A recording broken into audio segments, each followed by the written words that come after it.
तो आज हम बात करेंगे टर्शरी स्ट्रक्चर ऑफ प्रोटीन के बारे में। तो how to form tertiary structure, कि जो प्रोटीन है उनकी टर्शरी स्ट्रक्चर जो है वो कैसे फॉर्म होती है। तो पहले भी बता चुके, जो प्राइमरी स्ट्रक्चर है उनसे फॉर्म होते हैं सेकेंडरी स्ट्रक्चर, फिर उनसे फॉर्म होते हैं टर्शरी स्ट्रक्चर, फिर उनसे फॉर्म होता है क्वाटरनरी स्ट्रक्चर।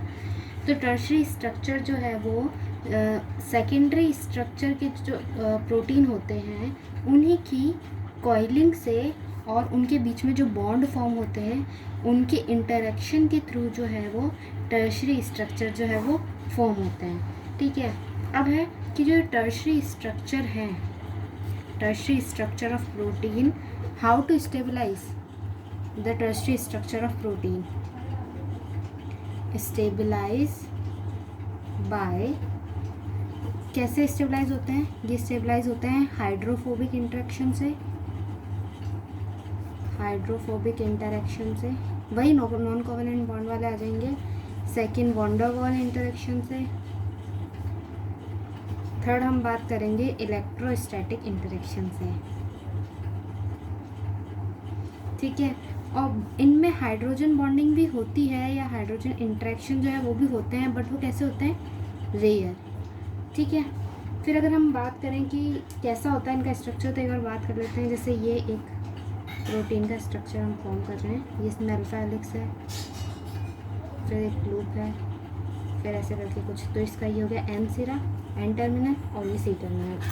तो अगर ये पोलार है, अगर इसका नेचर पोलार है तो पोलार जो वाटर है वो भी पोलार नेचर का होता है। तो अगर इसमें जो आउटसाइड जो भी प्रोटीन वगैरह प्रेजेंट होंगे या अमीनो एसिड प्रेजेंट होंगे वो कैसे नेचर के होंगे? पोलार नेचर के अमीनो एसिड यहाँ प्रेजेंट होंगे। कहाँ? Outer side. अब जो इनसाइड या कोर में है वहाँ पर, यहाँ ये जो कोर साइड में है यहाँ पर कौन से प्रेजेंट होंगे? Rarely polar. ठीक है, मतलब यहाँ पे अंदर की साइड कौन से मिलेंगे? हाइड्रोफोबिक होंगे, तो यहाँ जनरली कौन से मिलेंगे? नॉन पोलार अमीनो एसिड मिलेंगे। ठीक है, और बात करें ये पेरीफेरी हो गई इसकी, तो पेरीफेरी में भी कौन से मिलेंगे? Polar amino acid. ठीक है, अब अगर हम बात करें कि जो टर्शरी प्रोटीन है वो कितने टाइप की होती है, तो वो होती है दो तरह की। तो एक तो हो गई हमारी ग्लोबुलर प्रोटीन, दूसरी हो गई हमारे फाइब्रस प्रोटीन। तो हम इन दोनों टाइप्स के बारे में बात करेंगे। तो ये बता दिया, जैसे ऊपर जो डायग्राम बताया था कि ये प्रोटीन है, ये इसमें अल्फा हेलिक्स है, लूप है, ये एन टर्मिनल है, सी टर्मिनल है। यहाँ जो है वो मिलेंगे जो भी अमीनो एसिड मिलेंगे वो पोलार टाइप के होंगे। इनसाइड जो होंगे वो होंगे नॉन पोलार या रेयरली पोलार नेचर के। ठीक है, अब बात करें ग्लोबुलर प्रोटीन, वो तो कैसी होती है? ग्लोबुलर प्रोटीन जो होती है वो एक तरह की सॉल्यूबल प्रोटीन होती है, जबकि जो फाइबर, नाम से ही पता पड़ रहा है कि वो फाइबर टाइप फाइबर्स होगी, फाइबर्स जैसी दिखेगी। ये ग्लोबुलर प्रोटीन तो कैसी होगी? गोल हो गई थोड़ी सी। और फाइबरस प्रोटीन कैसी हो जाएगी अगर हम बात करें तो? ऐसे, मतलब एक फाइबर लाइक बनेगा। Okay,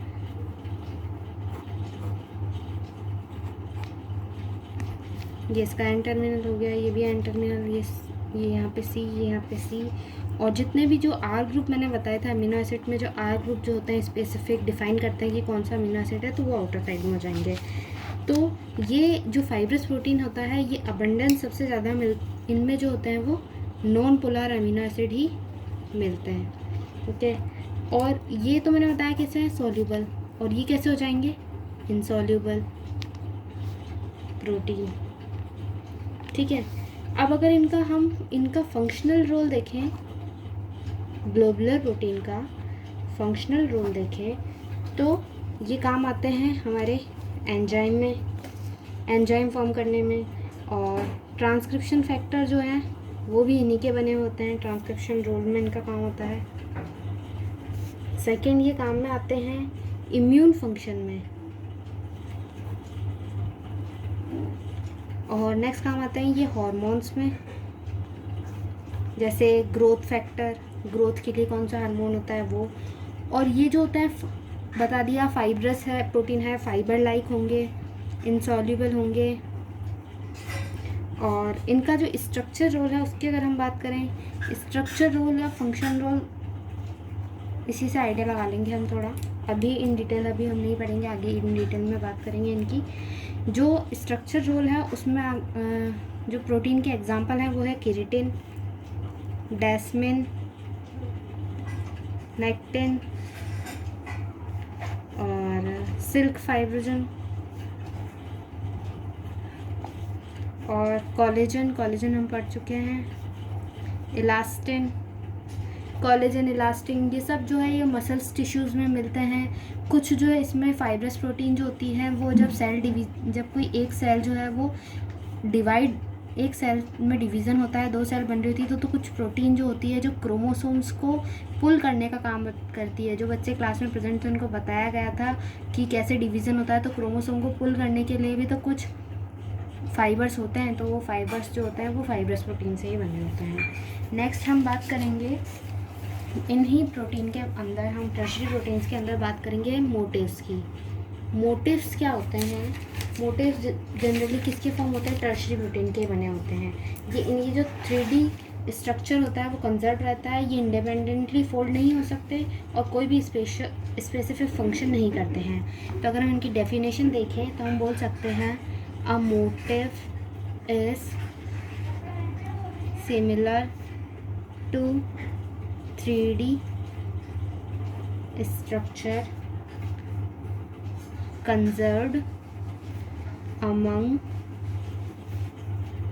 different proteins that serves a similar function। मतलब ये 3D स्ट्रक्चर के प्रोटीन होते हैं जो कंजर्व्ड प्रोटीन होते हैं, डिफरेंट प्रोटीन्स की तरह काम करते हैं। मतलब फंक्शंस तो इनका सिमिलर होगा बट दिखने में ये अलग अलग तरह के होते हैं और कुछ अलग अलग काम ही करते हैं प्रोटीन। अभी जैसे इनकी स्ट्रक्चर्स की बात करें तो अगर हम एक मोटिव की बात करते हैं तो जैसे ये एक कोई स्ट्रक्चर है मोटिव का, तो ये हम बात करेंगे तो ये किसका स्ट्रक्चर हो गया? ये बीटा शीट्स का हो गया, बीटा वैरल स्ट्रक्चर। दूसरी अगर हम बात करेंगे तो ये दोनों कैसे हो गए? ये भी 2 बीटा प्लेटेड शीट के बारे में ही बात कर रहे हैं हम। अब इनमें क्या हो गया? ये जो कनेक्शन है इसका वो कैसे हो रहा है? ये कनेक्शन राइट हैंड की तरफ हो रहा है, लेफ्ट हैंड से राइट हैंड की तरफ, तो इसको हम बोलेंगे राइट हैंडेड। और अगर इसका जस्ट उल्टा कर दें,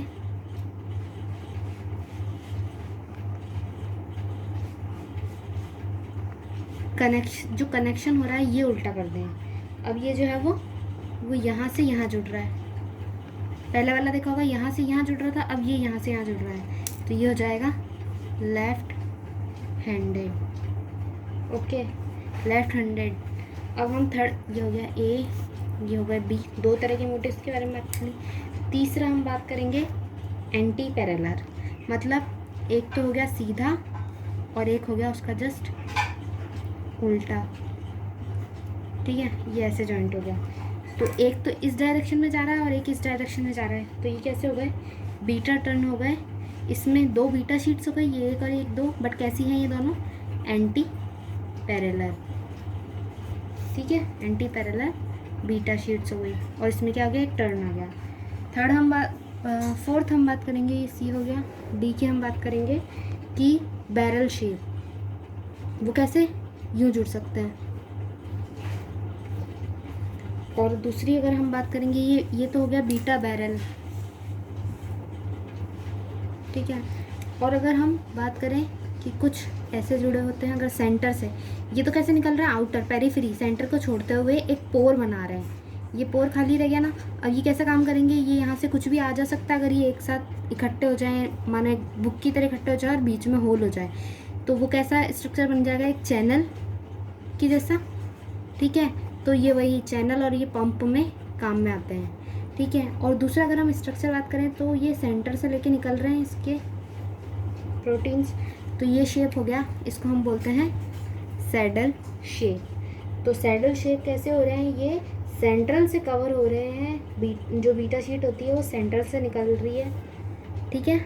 नेक्स्ट हम बात करेंगे मोटिव्स, जो बात करेंगे ये है एक और बीटा, और ये दो जो है वो बीटा शीट्स हो गई। बीटा शीट्स को ऐसे रिप्रेजेंटेड किया है, और ये जो कनेक्ट हो रही है वो ऐसे कनेक्ट हो रही है कि यहाँ से निकल रही है वो अल्फ़ा हेलिक्स को निकल रहा है, और फिर वो यहाँ से निकल रहा है। तो ये एन टर्मिनल हो गया, ये सी टर्मिनल हो गया, और ये इसका एन टर्मिनल हो गया, और इसका सी टर्मिनल हो गया, ठीक है। तो इसको बोलेंगे हम बीटा अल्फ़ा बीटा लो। तो ये बात हो गई यहाँ पे टर्शरी स्ट्रक्चर्स की। तो ये जो जितने भी मोटिव्स हैं ये टर्शरी स्ट्रक्चर ऑफ प्रोटीन से ही जो है ये फॉर्म होते हैं, ठीक है। और अब जो बात कर जो टर्शरी स्ट्रक्चर हैं इन्हीं से क्या फॉर्म होते हैं, चैप्रॉन्स। ये चैप्रॉन्स फॉर्म किससे होते हैं, टर्शरी स्ट्रक्चर ऑफ प्रोटीन से, ठीक है। और ये किससे असेंबल होते हैं, ये पॉलीपेप्टाइड से असेंबल्स होते हैं, पॉलीपेप्टाइड्स चेन से, ठीक है। उनका एक्सटेंशन होता है, और इनमें क्या होती है, फ्लेक्सिबिलिटी होती है, जिसके कारण ये चैप्रोनेंस का काम आते हैं। ये ट्रांसक्रिप्शन और ट्रांसलेशन के टाइम जब प्रोटीन फॉर्म होती है तो प्रोटीन फोल्डिंग में, फिर प्रोटीन को अगर वो प्रोटीन सही से फोल्डिंग नहीं हुई है तो वो अनफोल्ड होती है इन चैप्रोनेंस के थ्रू, और फिर वापस फोल्ड होती है। तो ये चैप्रोनेंस जो होते हैं वो वहाँ काम आते हैं। अब हम बात करते हैं एक बार इसकी क्वाटरनरी स्ट्रक्चर ऑफ प्रोटीन। ये टर्शरी स्ट्रक्चर हो गया। अब हम बात करते हैं क्वाटरनरी स्ट्रक्चर ऑफ प्रोटीन के बारे में। क्वाटरनरी स्ट्रक्चर में ज़्यादा नहीं है, जैसे टर्शरी स्ट्रक्चर में कुछ फोल्ड हुए थे वैसे ही क्वाटरनरी स्ट्रक्चर में फोल्ड होते हैं। अब हम बात कर, जैसे उसमें बताया था मैंने, इसमें भी कौन कौन से इंटरेक्शन होते हैं, इसमें भी हाइड्रोफोबिक इंटरेक्शन होते हैं, और वॉन्डरवॉल इंटरेक्शन, वही non covalent interaction, van der Waals interactions, hydrophobic interaction, van der Waals interaction, और इलेक्ट्रोस्टैटिक इंटरेक्शंस,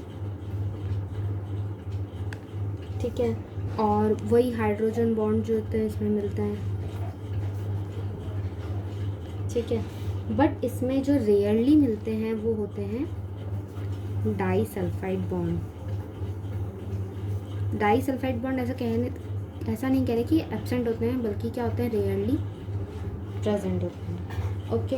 और ये टर्शरी कॉन्फ़िगरेशन के बाद ही क्वाटरनरी जो स्ट्रक्चर है वो फॉर्म होता है। अब जो है अगर इसका हम एग्जांपल दें क्वाटरनरी का, तो हम एग्जांपल में इसके पढ़ते हैं हम हीमोग्लोबिन का स्ट्रक्चर। हीमोग्लोबिन सबको पता है ब्लड में प्रेजेंट होता है, ऑक्सीजन का जो ट्रांसपोर्टेशन होता है वो हीमोग्लोबिन के थ्रू ही होता है। तो हीमोग्लोबिन क्या है, एक टेट्रामर स्ट्रक्चर है, टेट्रामर स्ट्रक्चर, या यूँ कहते हैं टेट्रामर जो है वो ये प्रोटीन है। इसमें क्या होता है, 4 पॉलीपेप्टाइड यूनिट होती है, 4 पॉलीपेप्टाइड यूनिट का, और ये कहते हैं 4 पॉलीप्रोटोमर्स का ये जो है वो बना होता है। और इसकी जो चारों जो ये मान के चले, इसमें जो चारों यूनिट होती है वो कैसी होती है, सब में इतनी कैपेबिलिटी होती है कि वो क्या कर सके, ऑक्सीजन के ट्रांसपोर्टेशन का काम कर सके। और इन चारों सब यूनिट में, ये जो 4 यूनिट बताइए, इन चारों सब यूनिट में इसमें होती है 2 अल्फ़ा सब यूनिट, जो कैसी होती है, दोनों ही कैसी होती है, आइडेंटिकल होती है एक दूसरे की, और 2 होती है बीटा सब यूनिट, ठीक है, वो भी एक दूसरे के सिमिलर होती है। तो अगर हम इन्हें इंडिविजुअल नेम दें तो वो हो जाएगी अल्फ़ा 1, अल्फ़ा 2, और दूसरी हो जाएगी बीटा 1 एंड बीटा 2। और सभी ईच यूनिट के साथ जो है वो क्या जुड़ा हुआ रहता है, एक हीम ग्रुप जुड़ा हुआ रहता है, जिसमें क्या होता है, एक आयरन एटम होता है, ठीक है। ये Fe जैसे ये रहा, आयरन इनके साथ जुड़ा हुआ रहता है। Okay, thank you. अब नेक्स्ट में हम बात करेंगे फंक्शंस ऑफ प्रोटीन के बारे में।